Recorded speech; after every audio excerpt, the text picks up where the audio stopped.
ہان مینشن سے نکل گیا اور اپنے بستر پر لیٹے۔ حارث صاحب کی سوچ اس کے ارد گرد گھوم رہی تھی کہ وہ کیسے اسے براک ڈینل کی جگہ پر لائیں۔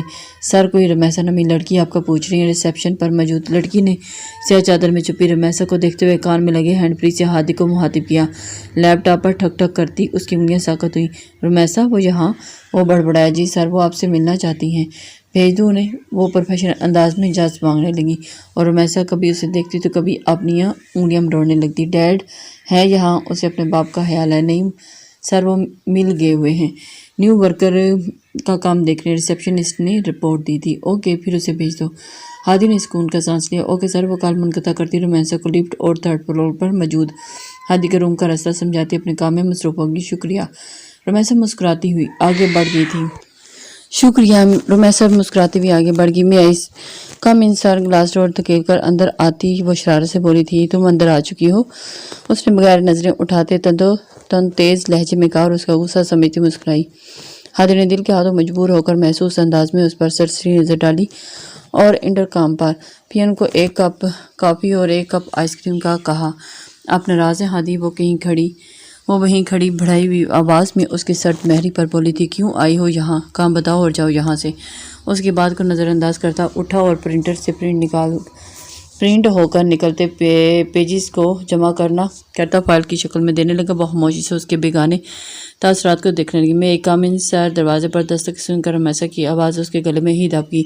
آ جاؤ۔ اجازت دیتے ہوئے وہ واپس اپنی چیئر پر بیٹھ گیا۔ یہ سامنے ٹیبل پر رکھ دو۔ اس نے پیون کے ہاتھ میں موجود ٹرے کی طرف اشارہ کرتے ہوئے میز اور اس کے گرد رکھے 2 سیٹر صوفے کی جانب اشارہ کیا۔ پیون سر ہلاتا ایک نظر سائڈ پر بلیک چادر میں کھڑی رمیسا پر ڈال کر کافی کا کپ اور آئس کریم رکھ کر جانے کی اجازت مانگنے لگا۔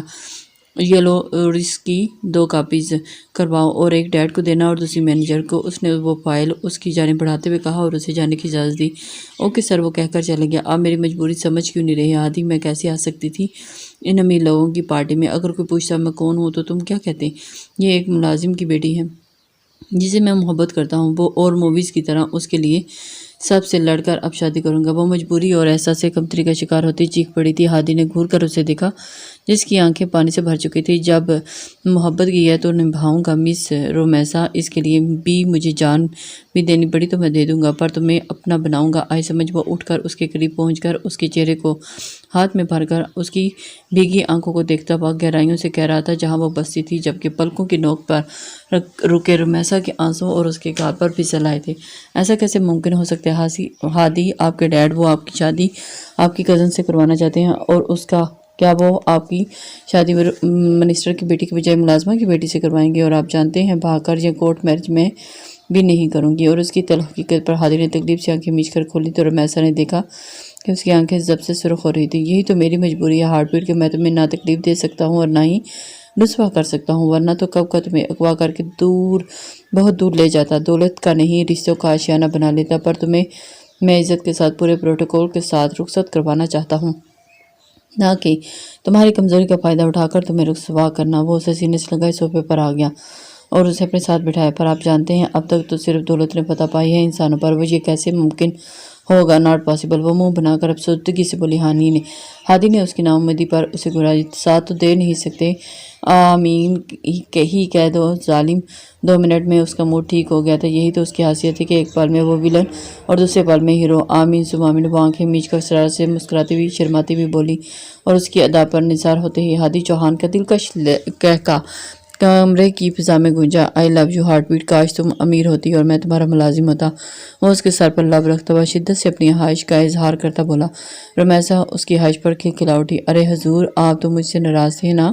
اس کی پرتپش نظروں سے وہ اپنی جھجک مٹانے کے لیے گویا ہوئی تھی۔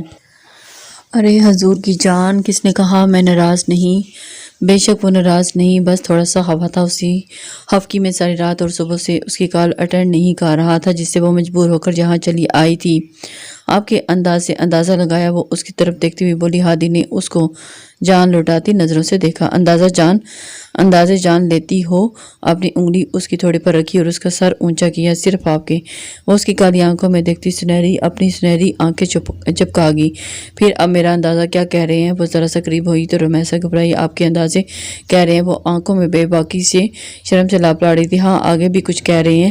وہ سناؤ۔ اس نے اپنی 4 انگلیاں اس کی تھوڑی پر ٹکائی تھی اور پھر انگوٹھا اس کے نچلے لب کے نیچے پھیرنے لگا۔ وہ کپکپا اٹھی۔ آپ کے انداز کہہ رہے ہیں کہ آپ ایک موقع پرست اور ٹرکی انسان ہے۔ اچانک سے اسے پیچھے دھکا دیتی وہ بل کھا کر اس سے دور ہو کر کھڑی ہوگی۔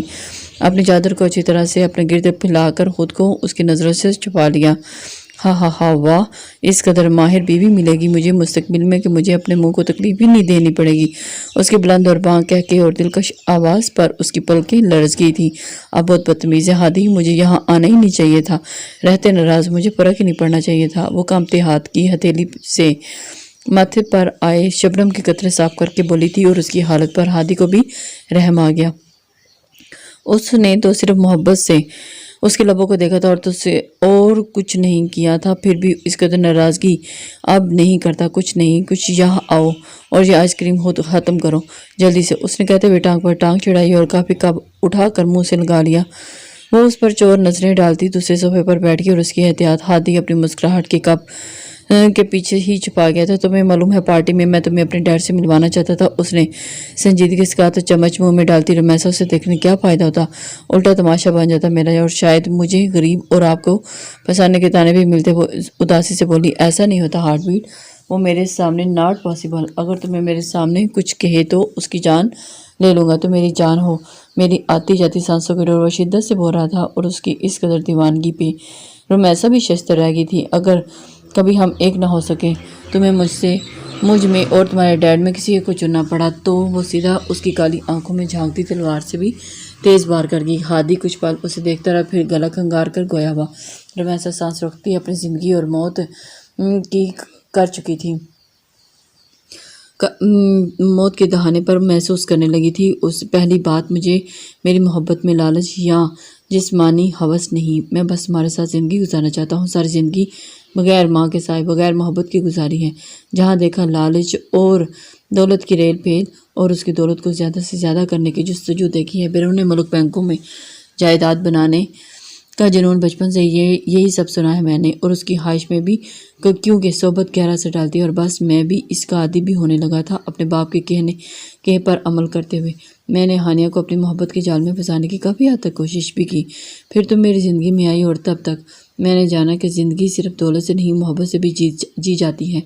تمہیں جانا ہے، تم سے ملا، تمہیں محسوس کیا، اور پھر برسوں سے سوئی محبت کی پیاس انگڑائی لے کر بیدار ہوئی، اور میں نے ہانیہ خان کے ساتھ تمہیں ابھی اپنی زندگی میں شامل کرنے کا فیصلہ کر لیا، تاکہ میں اپنے باپ کے لیے دولت اور محبت بھی حاصل کر سکوں۔ اور وہ نظریں کہاں پر جھکائے مجرم بنا بول رہا تھا۔ غور سے سنتی رمیسا کا منہ کھل گیا تھا۔ ہادی، اس نے صدمے سے چور لہجے میں دیکھتے ہوئے بولا تھا اور آواز میں پکارا، پہلے میری پوری بات سن لو ہارٹ بیٹ۔ ہادی نے جھکی نظروں سے اسے کہا۔ رمیسا اپنے اندر ہمت پیدا کرنے لگی اور مزید انکشافات کے لیے وہ اٹھ کر اس کے ساتھ بیٹھا اور اس کا چہرہ اپنے ہاتھ میں بھر کر اس کی سنہری آنکھوں میں کالی سیاہ آنکھیں ڈالی اور اسے اپنی طرف متوجہ کرنے پر مجبور کر گیا تھا۔ میری لالچ تھی کہ میں دولت اور اپنی محبت دونوں حاصل کروں، پر تم نے سنا ہے نا کہ محبت جہاں آ جائے وہاں دولت کی کوئی ویلیو نہیں ہوتی، سارے برے احساسات مر جاتے ہیں۔ ویسے بھی مجھے بھی یہ ساری چیزیں، دولت، عیش آرام اور یہ آزادی بھی، سب کچھ اپنے باپ کے لیے چاہیے تھی۔ ایک گناہ سا لگنے لگا تھا اور ایک بوجھ سا محسوس ہوا مجھے اپنے کندھے پر۔ اسی کشمکش میں میری زندگی عذاب سی بن گئی تھی۔ سمجھ نہیں آ رہا تھا کہ کیا کروں کیا نہ کروں، بالکل پاگل بنا پھر رہا تھا، اندر ہی اندر تڑپ رہا تھا، اور ایک رات روتے ہوئے اس مرض سے خود کو آزاد کروانے کی دعا کرتے ہوئے سویا، اور پھر وہ کہتے کہتے رکا، اور پھر رمیسا نے بے قراری سے پوچھا، اور پھر میں نے ایک خواب دیکھا کہ ایک تنگ اور تاریک سا کمرہ یا تہخانہ تھا جس کا اندازہ لگانا بہت مشکل ہوا۔ ہوا کا ایک جھونکا میرے قریب نہیں آ رہا تھا جس میں میں سانس لے پاتا۔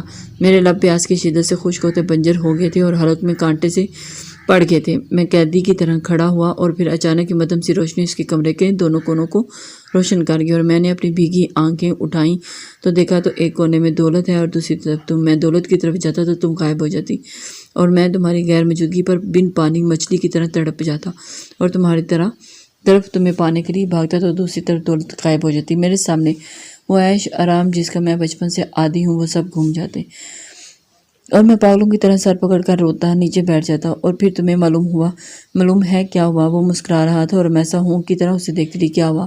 اس نے دھڑکتے دل سے پوچھا۔ مجھے اپنے پیچھے سے ڈیڈ کی آواز آئی اور مجھ سے لڑ رہے تھے کہ شرم کرو، تم رو رہے ہو، مرد بنو اور جاؤ دولت اٹھا لو، لڑکیاں 1000 ملیں گی تمہیں۔ اس کی بات پر میں نے لب پیچھے میں نے انہیں دیکھا اور پھر تمہاری طرف دیکھا۔ تم نے کہا یہ سچ ہے کہ تمہیں سب کچھ ملے گا، 1000 لڑکیاں بھی، پر میں نہیں ملوں گی۔ اور پھر دولت کو دیکھا اور اس کونے سے آواز آئی کہ دولت میں یہ بھی حاصل ہو جائے گی اگر تم غور کرو تو۔ میری پیاس مزید بڑھ گئی اور میں خوش ہو کر اس کی طرف جانے لگا اور ایک بار پھر پیچھے سے آواز آئی، ہادی یہ سب دھوکہ ہے میرے بچے، اس سے تمہاری پیاس مزید بڑھ جائے گی اور رمیسا تمہیں کبھی نہیں ملے گی۔ وہ مگر سا بول رہا تھا اور رمیسا دم بخود اسے سن رہی تھی۔ وہ آواز، اس آواز پر میری دھڑکنیں سست ہو گئی کیونکہ وہ میری ماں کی آواز تھی، میری مرحومہ ماں۔ میں نے ایک دم پلٹ کر دیکھا تو میرے سامنے میرے باپ سے تھوڑا آگے میری ماں کھڑی تھی، سفید لباس میں انہیں دیکھتے ہی جیسے میں پرسکون ہو گیا تھا اور میں روتا ہوا ان سے لپٹنا چاہتا تھا، انہیں بتانا چاہتا تھا کہ میں ان کے بغیر کتنا اکیلا ہوں۔ پر یہ سب میری ماں میرے منہ سے جانے بغیر ہی مسکراتی ہوئی میرے پاس پہنچی اور میں نے دیکھا کہ میرے ڈیڈ ناراض ہو گئے اور میری ماں میرے ماتھے پر ہاتھ پھیرتے ہوئے وہاں اپنے لب رکھ دیے۔ میرے آگ لگے سینے میں ٹھنڈک اتر گئی اور میرے خشک حلق میں نمی اتر آئی۔ میں روتا ہوا ان سے لپٹ گیا اور میرے باپ کو شاید اپنا نظر انداز ہونا پسند نہیں آیا، تبھی مجھ سے بولے کہ ہادی بیٹے وہ سب دھوکہ ہیں، آنکھیں کھولو اور جاؤ دولت حاصل کر لو جس کے لیے ایک دنیا پاگل ہے، کل تمہیں پچھتاوا نہ ہو، اس لیے جاؤ میری مانو پہلے وہی حاصل کر لو۔ پر اس طرف میری ماں نے مجھے دیکھنے ہی نہیں دیا اور وہ مجھے سیدھا تمہارے پاس لے کر آئیں اور یہ ہے تمہاری منزل۔ میں نے پہلے تمہیں دیکھا اور پھر اپنی ماں کو، اپنے باپ کو دیکھنا چاہا تھا، پر وہ تم نے مجھے مہلت ہی نہیں دی اور میرے ہاتھ تھام لیے۔ میری پیاس مکمل طور پر ختم ہو گئی اور سب کچھ کسی دھویں کی طرح غائب ہو گیا۔ صرف میں تنہا رہ گیا اور مجھے اب یہ طے کرنا تھا کہ مجھے تم میں سے دولت میں سے کس کو چننا ہے۔ وہ ایک پل کے لیے رکا اور اس کی طرف دیکھا۔ میں تمہارے بنا میری سانسیں نہیں اور تم اچھی طرح جانتی ہو، اگر میرے بس چلے تو میں سیدھا ڈیڈ کے پاس جاؤں اور کہوں کہ مجھے دولت نہیں تم چاہیے، مجھے ہانیہ ہارس نہیں رمیسا چاہیے، تو وہ ضرور میری مانیں گے۔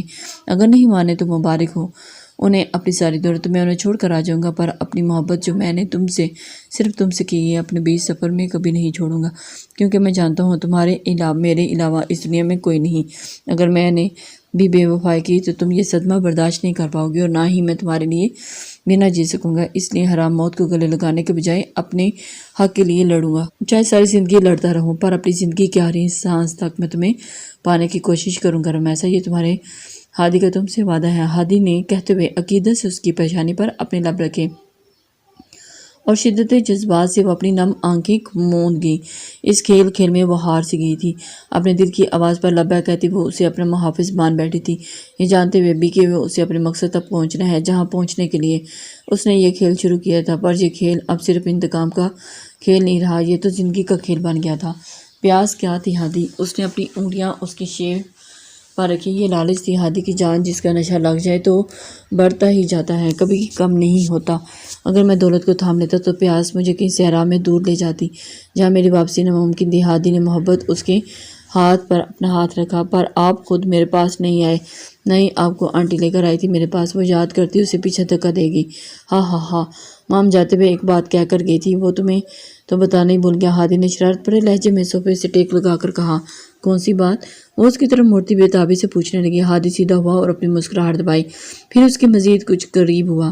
رمیسا کی دھڑکنیں ادم مچانے لگی اور سانسوں کی رفتار معمول سے تیز ہونے لگی تو وہ آنکھیں میچ گئی۔ بیٹا خیال رکھنا، مستقبل کبھی بھی کسی حال میں خوش نہیں رہنے والی۔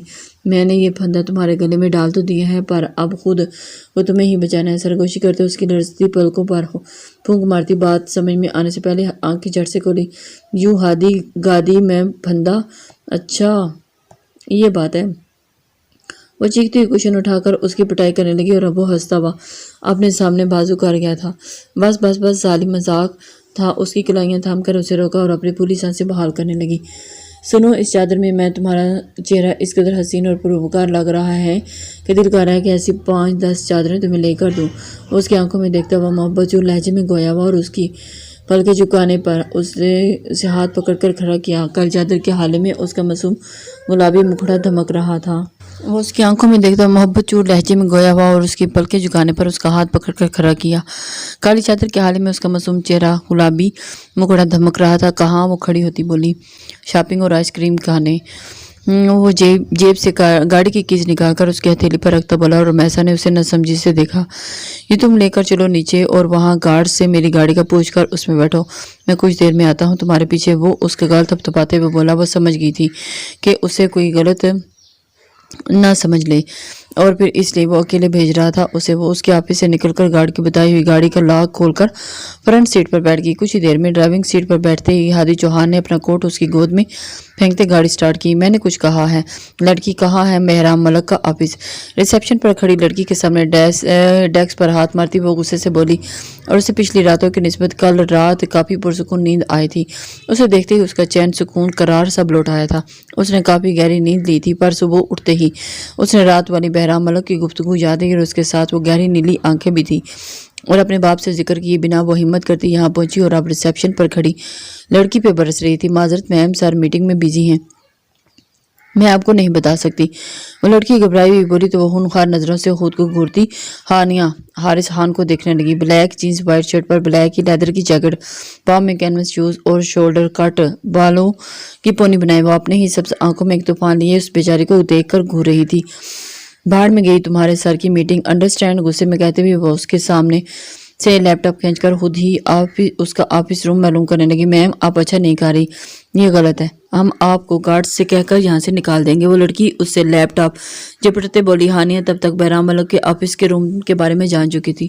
ٹاپ فلور، فرسٹ روم۔ گارڈز باہر نکالو اسے۔ وہ اپنی نوکری کو بچانے کے لیے گارڈز کو بلانے لگی۔ ہانیہ سب کو ہکا بکا چھوڑ کر بھاگ کر لفٹ میں داخل ہوئی اور اللہ کا شکر کرنے لگی۔ جب تک گارڈز پہنچتے وہ پہلے ہی لفٹ میں بند ہو چکی تھی۔ اپنے آفس میں بیٹھا بہرام ملک سامنے بیٹھے اپنے ترکی کی کلائنٹ سے میٹنگ جاری رکھتے وقتاً فوقتاً لیپ ٹاپ کی اسکرین پر نظر ڈال لیتا جہاں پر لفٹ انٹرنس اور ہال کا منظر واضح تھا۔ ہانیہ کا لیپ ٹاپ چھپنا اور پھر گارڈ سے بھاگ کر لفٹ میں داخل ہونا اس کی نظروں کے سامنے تھا۔ وہ لفٹ سے نکلتی ٹاپ فلور کے فرسٹ روم میں گلاس ڈور کو اپنی ٹانگ سے دھکیل کر اندر داخل ہوئی۔ رکیے میڈم، باہر نکلیں۔ گارڈز، مینیجر اور سامنے کیبن میں بیٹھی سیکرٹری بھی اس کی حرکت پر گھبرا کر باہر نکلی۔ بہرام ملک، اس نے ٹھوکر سے گلاس ڈور دھکیلتے ہوئے اندر داخل ہو کر اسے تمسخر سے پکارا پر جب سامنے صوفوں پر بیٹھے ترکیوں کو دیکھا تو وہ لاپینچتے حیرت سے انہیں دیکھنے لگی۔ آئی ایم سوری سر، یہ میڈم زبردستی اندر گھس آئی ہیں۔ سیکرٹری گھبراتی ہوئی معذرت کرتی ہانیہ کو بازو سے پکڑ کر لے جانے لگی۔ چلیے میڈم، بعد میں آ جائیے گا۔ اسے گھسیٹ کر لے جانے لگی پر ہانیہ نے غصے سے اسے پیچھے دھکا دیا۔ بھاڑ میں جائے تمہارا بعد میں ابھی کبھی بات کرنا چاہتی ہوں۔ میں اس کمینے انسان سے وہ گرائی اس کے ترکی کے کلائنٹ حیرت سے اسے دیکھ رہے کلائنٹ حیرت سے اس کی اردو زبان اور چیخو پکار سن رہے تھے پر ان کے پلے کچھ نہ پڑا۔ اس کے لفظ کمینے پر جہاں سیکرٹری گھبرائی تھی وہیں بہرام ملک کے ماتھے پر لاتعداد شکنیں نمودار ہوئیں اور اس کی آنکھوں میں غصے اور ضبط کی لالی ابھری۔ آپ کو I am sorry sir, ma'am please چلیے۔ وہ 2 منت کرتے ہوئے ہاتھ جوڑتی اسے لے جانے لگی۔ ہانیہ غصے سے کینوس شوز میں مقید اپنا پاؤں اس کے ٹیبل پر مارتی اسے تیش دلا گئی تھی۔ Excuse me جینٹلمینز۔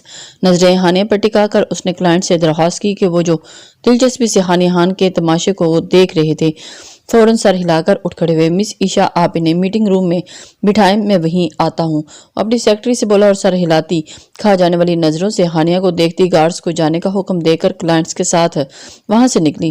بہرام نے لیپ ٹاپ بند کیا اور اپنی چیئر کا رخ اس کی طرف کرتے ہوئے پاس رکھے ریموٹ سے دروازہ لاک کر دیا۔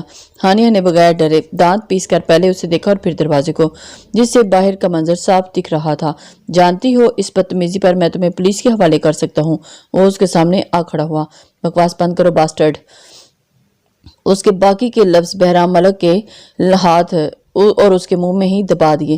گالی نہیں ہانیہ خان، اس کے سبز آنکھوں میں اپنی گہری نیلی آنکھیں گاڑتا وہ سرد لہجے میں بولا۔ وہ ایک دم اس کے قریب آنے اور اس کے منہ پر ہاتھ رکھنے پر بوکھلا گئی اور اس کی حالت اور پھیلی آنکھوں کو دیکھتے ہوئے وہ دور ہوا۔ کیوں آئی ہو یہاں؟ اس نے سگار لبوں میں دبایا۔ وہ اس کے شاہی انداز پر جل بن گئی۔ تمہاری بہن کا رشتہ لینے، اس کے تل ملا کر کہنے پر بہرام کے لبوں پر تبسم کھلا۔ پھر میرے جواب پر مایوس ہو جاؤ گی۔ اس کا سنجیدہ مگر سرد لہجہ اسے شرارت کے گمان میں الجھا گیا۔ بکواس بند کرو، اس رات تم آئے تھے نا میرے روم میں؟ اس سوال کو کرتے جتنا اسے عجیب فیل ہو رہا تھا، بہرام ملک اس سے زیادہ حیرت سے اسے دیکھا۔ مانا کہ لڑکیاں مرتی ہیں مجھ پر تم اس حد تک پاگل ہو کہ مجھے یہ اندازہ نہیں تھا۔ وہ واقعی حیران تھا یا اسے بیوقوف بنا رہا تھا۔ ہانیہ اس کی بےہودگی پر شعلہ فشاں ہوگی۔ تم نے مجھ سے زبردستی گن پوائنٹ پر نکاح نامے پر سائن لیے تھے۔ اس کا بس نہیں چاہ رہا تھا کہ اس انسان کا نقشہ ہی بگاڑ دے۔ انٹرسٹنگ۔ پھر سگار کا کش لیتے اس نے پرشوق نگاہوں سے اسے سر تپاؤ تک گہری نظروں سے دیکھا اور اس کی گہری نیلی تپش دیتی نگاہوں سے وہ گڑبڑا گئی۔ پھر کو بھیجو بھاڑ میں مسٹر، تم نے میرے ساتھ ایسا کیوں کیا؟ مجھے جواب دو۔ وہ جھٹکے سے اس کے کالر کو مٹھیوں میں دبوچتی چلائی۔ بہرام نے اس کی جرت پر اس کی سرخ آنکھوں اور پھر اپنے کالر پر موجود ہاتھوں کو دیکھا۔ ثبوت دو۔ اچانک اس نے کالر پر موجود اس کے ہاتھوں کو اس کی کمر پر لے جاتے موڑ دیا۔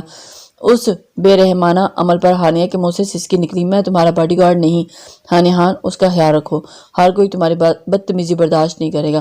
سب تمہارے منسٹر باپ کا نہیں کھاتے۔ اس کی آنکھوں میں آنکھیں گاڑتے وہ غصے سے سرد لہجے میں بولتا اس کی ریڑھ کی ہڈی میں سنسنی دوڑا گیا۔ اس رات کی طرح ایک بار پھر وہ اس خوف کا شکار ہو کر پھیلی آنکھوں سے اسے دیکھنے لگی۔ وہ بھی مسلسل اس کی سبز آنکھوں میں دیکھتا رہا۔ تم ہی ہو وہ۔ اب مجھے پورا یقین ہو گیا اور وحشت زدہ ہوتی ہوئی وہ خود کو چھڑوانے کی کوشش کرنے لگی۔ ہاں میں ہی تھا وہ بہرام ملک، اس نے سرگوشی نما آواز میں کہا، اور اس کے اقرار پر ہانیہ سن سی اس انجان شخص کو دیکھنے لگی جس میں وہ ملی ہی پہلی بار پارٹی میں تھی۔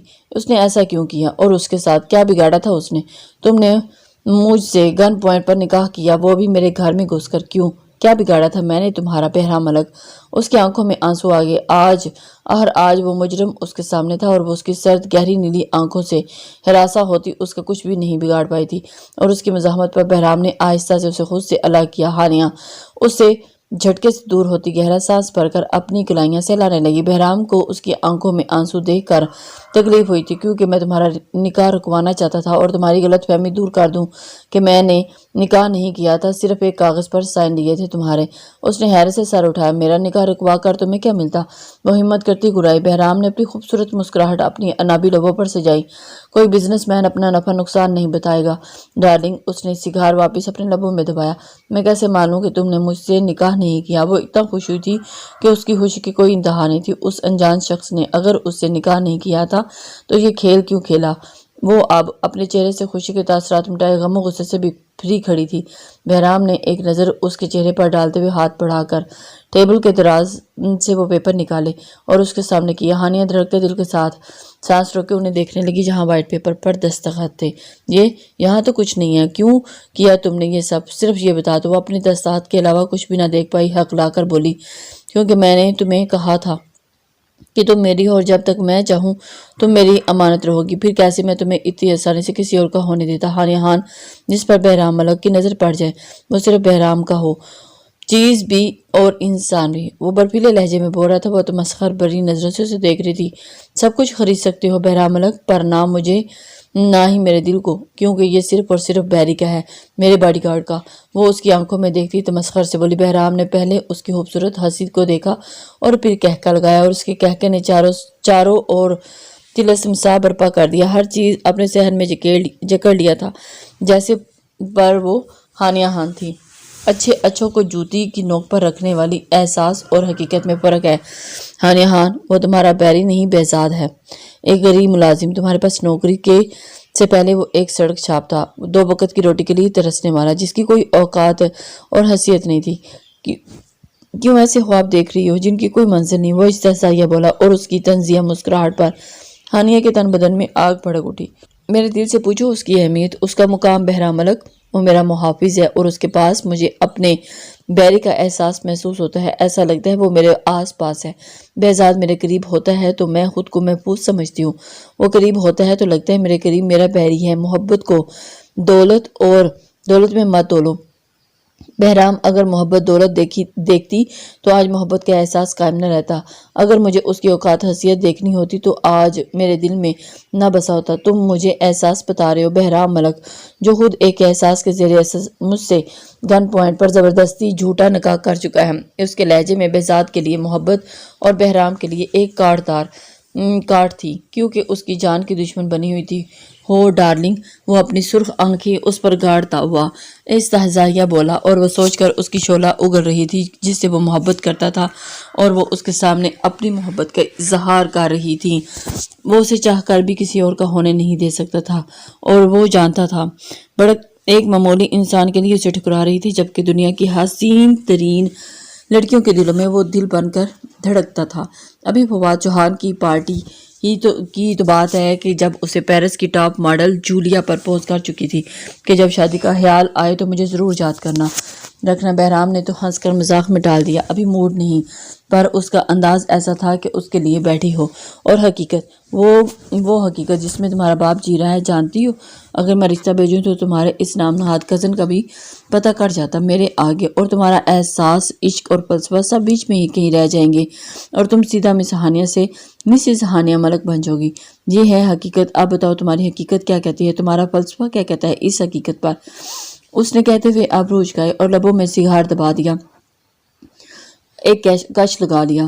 وہ براہ راست اس کی سبز آنکھوں میں دیکھ رہا تھا، اور ہانیہ اس کے اتنے وثوق سے یہ بات کرنے پر کچھ خوفزدہ سی ہوگی، اور اس نے ضائع نہیں ہونے دیا۔ بہرام نے اس کی سبز پھیلی آنکھوں میں دیکھتے اس کے پھڑپھڑاتے لبوں کو دیکھا۔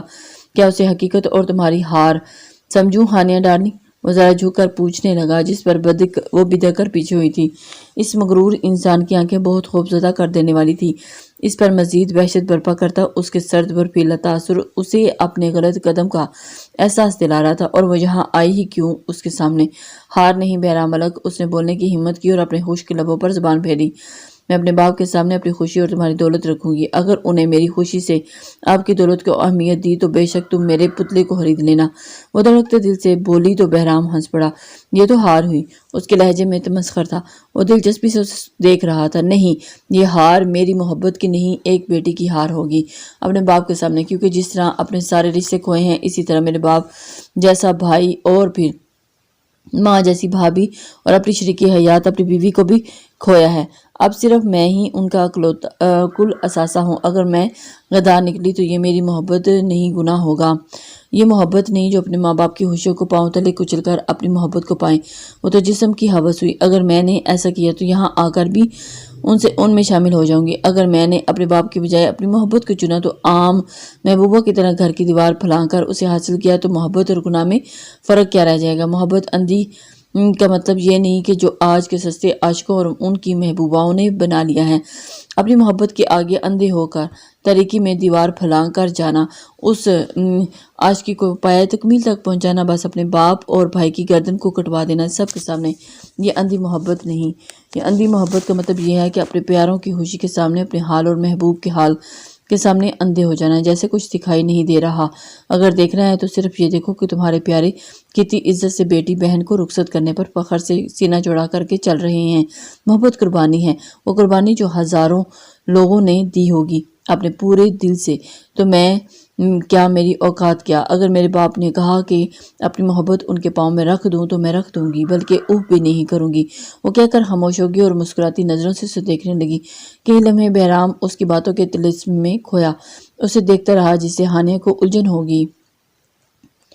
اور اپنے باڈی گارڈ کے بارے میں کیا خیال ہے جس کی خاموش زندگی میں سپنے سجا رہی ہو؟ ہانیہ کو حیرت نہیں ہوئی اس کے سوالوں پر، کیونکہ وہ جانتی تھی کہ جو شخص اتنا گر سکتا ہے اس کے روم میں آ کر اسے زبردستی دستخط لے سکتا ہے، اس کے لیے کون سا مشکل ہے اس کی پرسنل لائف کو جاننا۔ اس لیے اس نے بہت ہی آرام سے اس کی بات سنی تھی۔ اسے اندازہ تھا کہ وہ کچھ بھی کہہ سکتا ہے۔ اس نے ایک گہرا سانس لیا اور اس کی آنکھوں میں دیکھا۔ وہ سڑک چھاپ سے ہی، لوپ پر لفنگا سے ہی، پر اس کی تربیت جو چھوٹی سی عمر میں کی گئی تھی نا، اس کی وہ تربیت کہتی ہے کہ اس کی سوچ مجھ سے الگ نہیں۔ جہاں اتنے سال سے وہ تنہا جی رہا ہے، وہاں اور کچھ مزید سال جی لے گا، اور جب میری یاد دھندلی پڑ جائے گی تو کسی اچھی وفادار ہم سفر کو تلاش کر کے سکون سے رہے گا۔ میڈم ہانیہ خان کون تھی، کہاں سے تھی، کچھ یاد نہیں رہے گا، اور ویسے بھی مجھ سے زیادہ اسے اپنا فرض پیارا ہے۔ وہ کہہ تو بہت اطمینان سے رہی تھی، پر اس کی ڈبڈباتی آنکھیں، بھیگا لہجہ اور اس کے اندر کی بدتر حالت کا پتہ سامنے والے کو دے گیا تھا۔ وہ سختی سے لب پینچھوں سے گھور رہا تھا۔ اندھے کو کیا چاہیے؟ 2 آنکھیں اور بہرام ملک کو ہانیہ خان چاہیے۔ پھر باہر میں گیا تمہارا باڈی گارڈ، وہ تہس سے کہتا اس کا سکون درہم برہم کر گیا۔ وہ برہمی سے اس گھٹیا شخص کو دیکھتی سامنے ٹیبل پر رکھے پیپر کو دیکھنے لگی جسے بہرام نے اسے دکھا کر وہاں رکھا تھا۔ ایک دم چپٹ کر اس نے وہ پیپر اٹھایا اور دروازے کی طرف بھاگی۔ دروازہ کیوں لاک ہے کمینے انسان؟ وہ ہینڈل کو کھینچتی ہوئی چیخی۔ ہاں بہت خوب۔ وہ سگار ایش ٹرے میں رکھتا 2 ہاتھ پینٹ کی جیب میں پھنسا کر اسے دیکھنے لگا۔ لاک کھولو ورنہ میں تمہارا وہ حال کروں گی جو اپنی مری ہوئی دادی یاد آ جائے گی۔ پاس ہی چھوٹی ٹیبل پر رکھی انتہائی خوبصورت پھولوں کے ڈیکوریشن پیس کو ٹانگ سے نیچے گراتی وہ دھاڑی پر اس پر کوئی اثر نہ ہوا، بپھری ہوئی اسے دیکھتی ہوئی دروازے کی طرف پلٹی تھی۔ کوئی ہے؟ دروازہ کھولو، مجھے اس کمینے شخص نے قید کر لیا، پلیز ہیلپ می۔ کیوں؟ اس کی چیخو پکار دے کر کہیں سے نہیں لگ رہا تھا کہ ہانیہ خان ہوم منسٹر کی بیٹی ہے۔ وہ مسکراتا ہوا اس کے پیچھے آ کھڑا ہوا اور اس کے دروازے پر مکے برساتے دیکھ رہا تھا۔ وہ گھر میں کسی کو بتا کر نہیں نکلی تھی۔ اپنے باپ کو ڈرائنگ روم میں موبائل پر محو گفتگو دیکھ کر وہ خاموشی سے نکل آئی تھی اور یہاں سے سیدھا بہرام ملک کے آفس کے سامنے رکی تھی اور اس بلڈنگ کو ٹی وی پر بھی دیکھ چکی تھی، پر اس بادلوں کو چھوتی عمارت کو اپنی نظروں کے سامنے دیکھ کر وہ مبہوت ہوئی۔ دروازہ لاکڈ اور روم بھی ساؤنڈ پروف ہے، بہرام نے اس کے کان کے پاس جھک کر سرگوشی نما آواز میں کہا، جس پر ہانیہ کا حلق خشک ہو گیا۔ وہ مڑ کر اسے دیکھنے لگی اور پھر اسے بالکل سامنے کھڑا پا کر دروازے سے چپکی ہوئی پیپر وال ہاتھ میں اپنے کمر سے لگا لیا تھا۔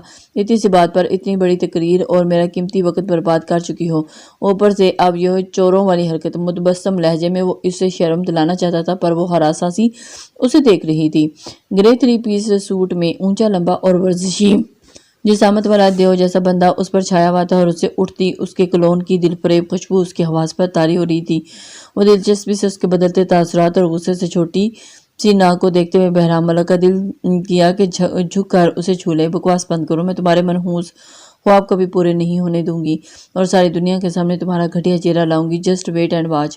ایک ہاتھ کی انگلیوں سے اس کی آنکھوں کے سامنے چٹکی بجاتی وہ اسے چیلنج کرنے لگی۔ یو نو ڈارلنگ، میری مام کو تم بہت پسند آئی ہو۔ انہیں صرف یہ اعتراض ہے کہ تم غصہ بہت کرتی ہو اور ڈیڈ کو تو پہلے ہی میری پسند بہت خوب پسند ہے۔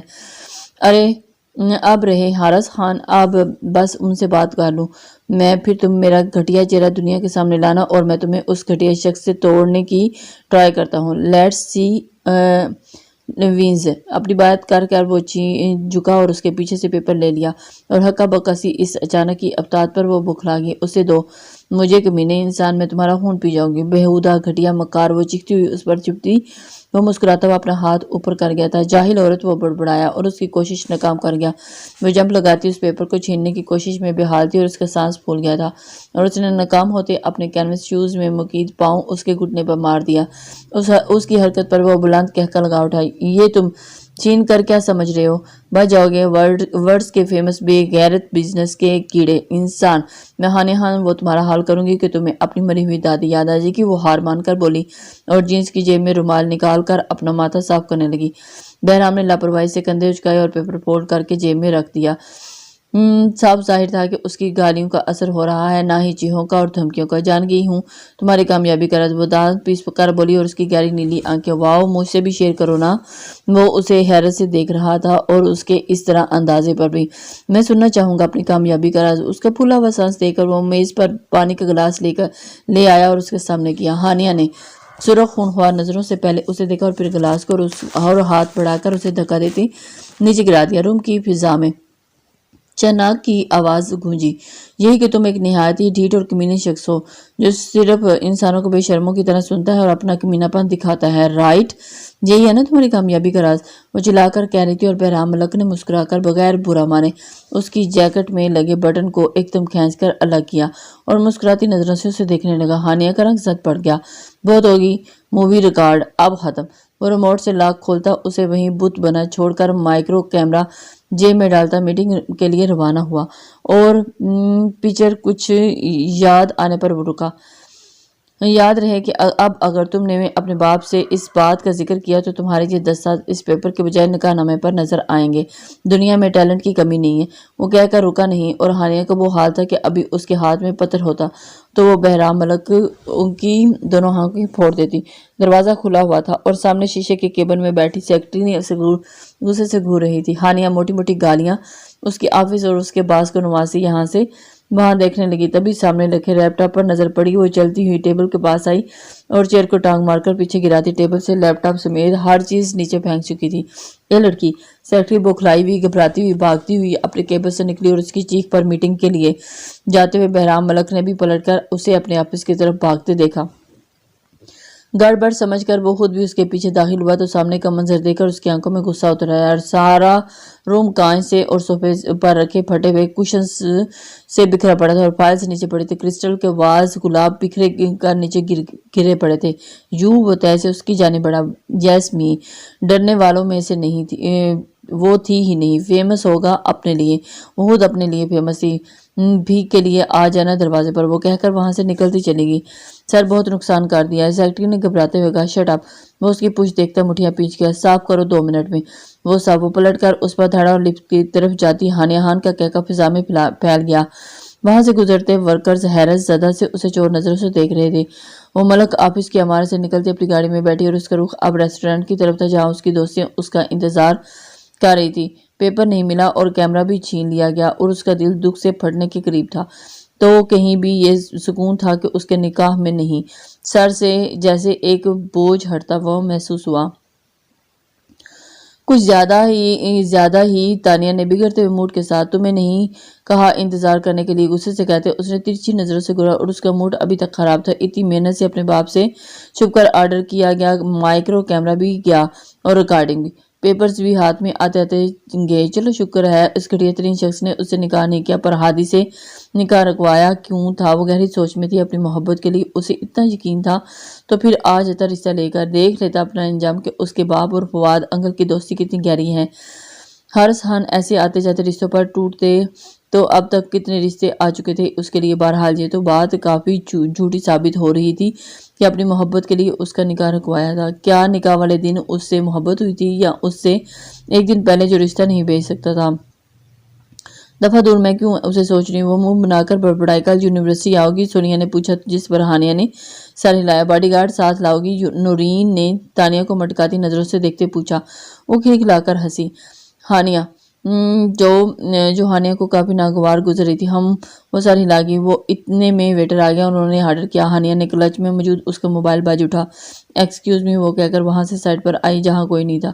یس ڈیڈ، مسکراتی آواز میں آنکھیں میچ کر کہا۔ تم سے مجھے یہ امید نہیں تھی ہنی، گارڈز کو دھمکی دے کر اکیلی گھر سے نکلی ہو، کیوں میری جان کی دشمن بنی ہو؟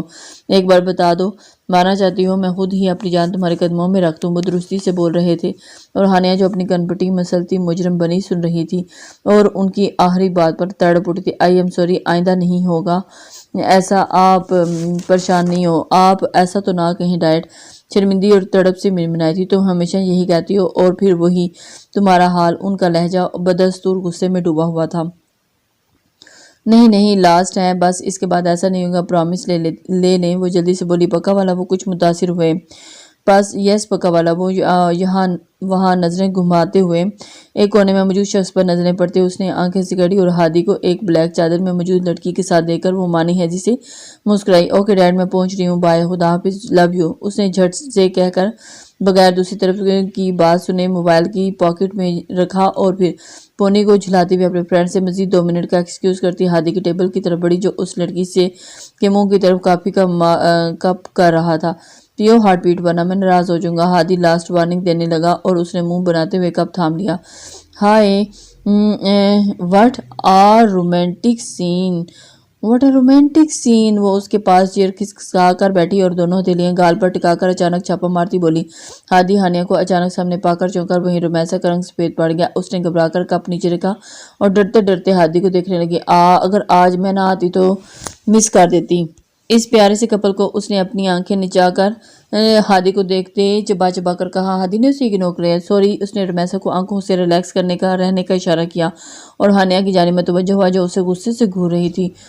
فارورڈ، اس نے ہلکا سا ہاتھ ٹیبل پر مارتے ہوئے پوچھا، میں تم سے شادی نہیں کرنا چاہتا، میں رومیسا سے پیار کرتا ہوں اور اسی سے شادی کرنا چاہتا ہوں۔ میں نے اب تک جو بھی تمہارے ساتھ حرکتیں کی ہیں اس کے لیے آئی ایم سوری۔ جانتا ہوں یہ بہت چھوٹا لفظ ہے، پر میرے پاس یہ کہنے کے علاوہ اور کچھ نہیں۔ Again sorry for every thing. وہ نادم سے بول رہا تھا اور ہانیہ اچانک سے اس انکشاف پر کیا کرے سمجھ نہیں آ رہا تھا اسے۔ تمہیں تو میں میرے ڈیڈ اور اپنے ڈیڈ کے سامنے کہنا پڑے گا۔ اس نے سرسری سی نظر گھبرائی بیٹھی رومیسا کو دیکھتے ہوئے، ہاں ضرور، پر صرف کچھ وقت دو پلیز۔ ویسے بھی ابھی ہماری شادی کا ذکر نہیں۔ ڈیڈ اپنے ٹینڈر میں مصروف ہیں اور انکل الیکشنز میں۔ اس کی بات پر وہ کچھ دیر سوچ کر مان گئی اور رومیسا کی طرف ہاتھ بڑھایا۔ ہانیہ ہاں جانتی تو ہوگی، اس نے نحوبت سے کہا۔ رومیسا اس کے ہاتھ کو دیکھتی مسکراتی اور اس بات میں سارے لاتی اس کا ہاتھ تھام گئی۔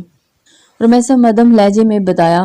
وہ بمشکل سن سکی۔ اس نے مسکراہٹ روک لی۔ خوبصورت ہے پر مجھ سے زیادہ نہیں، اس نے مغرور لہجے میں کہتے ہوئے اپنی سبز آنکھیں گھمائیں، جس پر رومیسا تو ہوں سی اس کی کانچ کی گڑیا کو دیکھنے لگی۔ البتہ ہادی ہنس پڑا اور بولتی بھی چوزوں کی طرح ہے۔ اس نے اس کی مدھم آواز پر چوٹ کی تھی۔ ہاں اسے ڈر لگتا ہے گلا پھاڑ کر بات کرنے والیوں سے، اس نے شرارت سے چھیڑا، جس پر ہانیہ نے گھور کر اسے دیکھا۔ کیا مطلب ہے تمہارا؟ میں گلا پھاڑ کر باتیں کرتی ہوں؟ وہ چیخ پڑی تھی۔ ہادی زور سے ہنسے اور رومیسا بھی ہنسنے لگی۔ میں نے تمہارا تو نام بھی نہیں لیا ہانی۔ ہانیہ سر کھجاتی جنب گئی اور وہ اس وقت اتنی پیاری لگی کہ رومیسا بے ساختہ دیکھتی رہ گئی اسے۔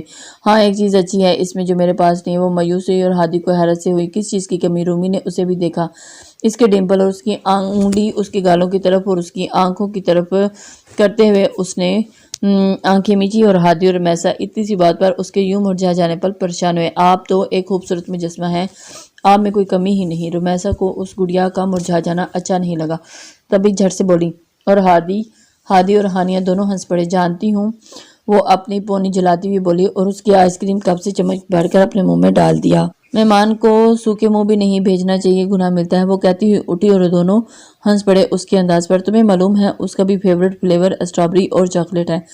ہادی نے اس پر انکشاف کیا۔ وہ کھلکھلائی۔ ساری دنیا کا ہو سکتا ہے، صرف اس کا نہیں، کہتی ہوئی وہ اچانک خاموش ہوگی۔ کیا ہوا؟ دونوں کو خاموش دیکھ کر رومی نے پوچھا۔ ہادی نے نفی میں سر ہلا دیا۔ کس کے ساتھ آئی ہو ہنی؟ باڈی گارڈ کو نہ پا کر ہادی نے پوچھا۔ دوستوں سے ملنے آئی ہوں، اکیلی، بس جا ہی رہی تھی۔ ہانیہ جلدی سے بولی تھی۔ ہمارے ساتھ چلو، رومی کو ڈراپ کر کے تمہیں چھوڑ آؤں گا۔ تارٹ والا کیس تو جانتی ہو، اس نے آفر دی تھی اور خطرے سے آگاہ بھی کیا تھا۔ نہیں، تم اپنے ڈیٹ کو انجوائے کرو، میں چلی جاؤں گی۔ وہ کہہ کر اس کی سنے بغیر ہی وہاں سے چلی گئی۔ پاگل ہے بالکل، میں انکل کو انفارم کرتا ہوں، اس نے کہہ کر حارث صاحب کو اس کی موجودگی کا بتایا، جنہوں نے شکریہ کہہ کر اسے ساتھ لانے کا کہا۔ ہادی نے اوکے کہہ کر کال منقطع کر دی۔ وہ کیوں اکیلے نہیں جا سکتی؟ رومیسا نے حیرت سے پوچھا۔ نہیں یار، کافی خطرہ ہے، تم سمجھ نہیں رہی، پہلے بھی کئی بار اٹیک ہو چکے ہیں اس بار، اور یہ انکل کی کمزوری ہے، سب جانتے ہیں، اور یہ ہے کہ بے فکر بنی گھوم پھر رہی ہے۔ انکل نے اس کی پروٹیکشن کے لیے باڈی گارڈ بھی رکھا ہوا ہے جو کہ 12 گھنٹے ساتھ رہتے ہیں، اور یہ میڈم اسے چھٹی دے کر چھپ کر گھر سے نکل آئی ہے۔ ہادی نے منہ بنا کر بتاتے پر رومیسا ہنس پڑی۔ کتنی خوبصورت اور کیوٹ ہے نا؟ اس نے گردن گھما کر اسے دیکھا جو دوستوں کے ساتھ بیٹھی فورک سے کچھ منہ میں ڈال دی ناک سی کوڑ رہی تھی۔ ہاں کیوٹ تو لگتی ہیں، پر ملے جیسی اچانک جو موڈ بگڑتے تو سامنے والے کو نہیں دیکھتی، کبھی تو انکل بھی نہیں سنبھلتی۔ وہ مسکراتا بتا رہا تھا۔ کئی دنوں بعد اس کے دل میں ہانیہ کے لیے ایک سچے دوست والی فیلنگز آئی تھی، ورنہ تو اسے ہمیشہ ہرٹ کرتا تھا۔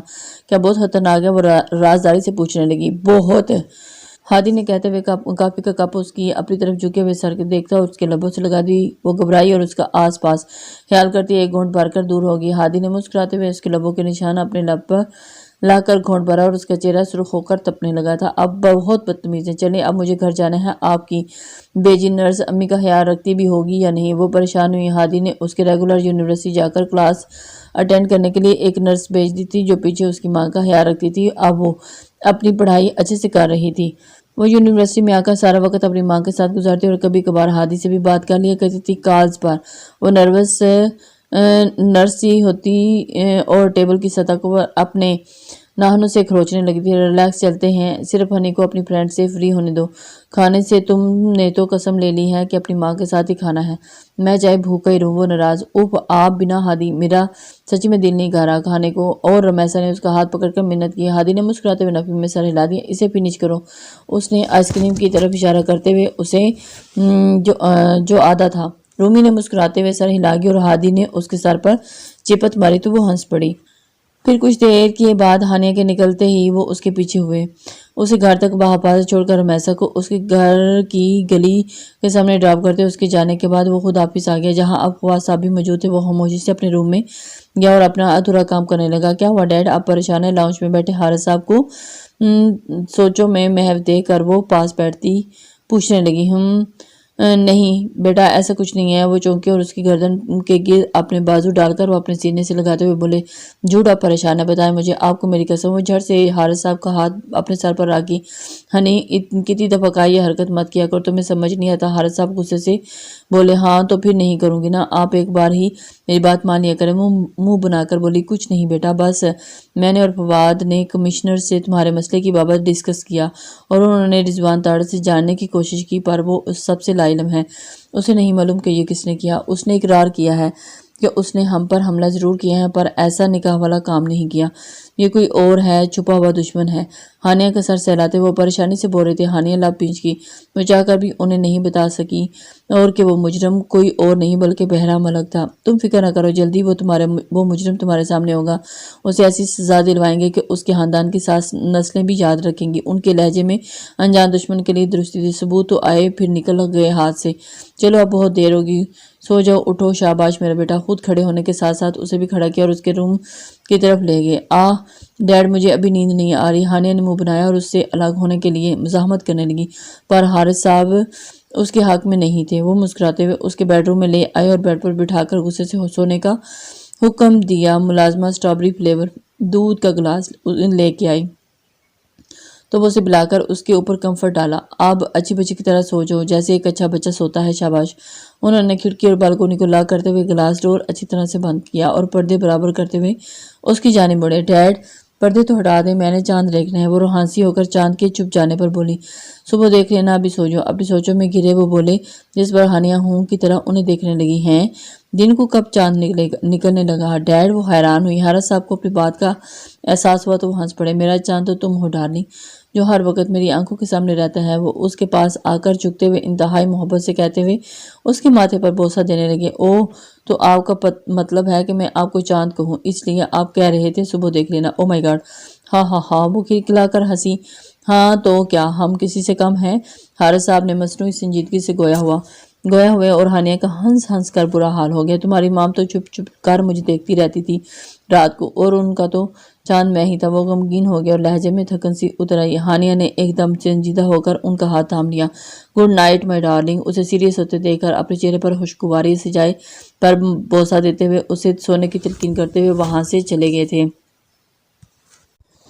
I am sorry